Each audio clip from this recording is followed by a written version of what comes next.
Hello and welcome to the third part of my look into 20th century. Today we are going to be carrying on our look into Night at the Museum.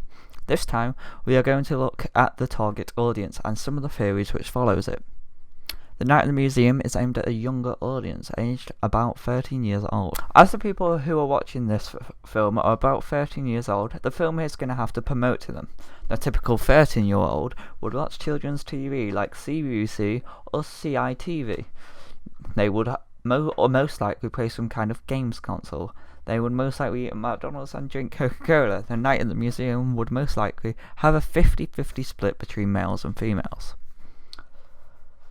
The film follows the gender stereotypes, one example of how most of the main protagonists are men. This follows the theory as said by Carl Rogers in 1980, Ideal Self, as Larry Daly and Cecil and Teddy Roosevelt are the main actors in this film. They are also all male. They are also the ones who always save the day. One of the females in the film, this being Swakjura, while taking on a major part of the film, which could challenge the theory of Charles Rogers' theory, but the ideal partner is used in this film, with the relationship between Teddy Roosevelt and her. We can see this when Teddy Roosevelt is staring at her, and is mostly going out of the way sometimes to go and find her.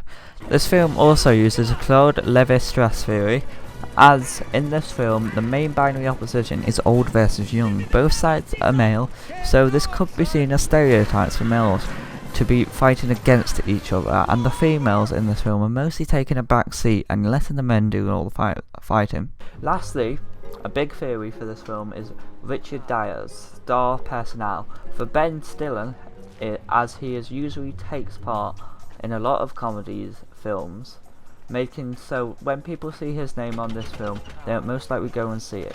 Most younger audience would relate him to slapstick comedy. Now on to age. The film appeals to the target audience by using slapstick comedy used in the film. Could be considered light-hearted to the 13-year-olds, while the target audience still understands that they shouldn't go out and copy it. There are some other kinds of comedy in there, yet main kind is slapstick. The film also makes it so that nobody gets hurt by it. Another way which this film could appear to the audience is by the acting of Larry's son, which is about the age of the audience. He is also seen with the artifacts at the end where he's playing with them, which could promote the kind of stuff which people that age would want to do. Larry's son is also seen at school with his dad, which could help the viewers relate to Larry's son. The location of where the film is set also helps to relate to the 13-year-olds by taking them on trips to museums and possibly even to the museum where this film was set in America. Now on to lifestyle.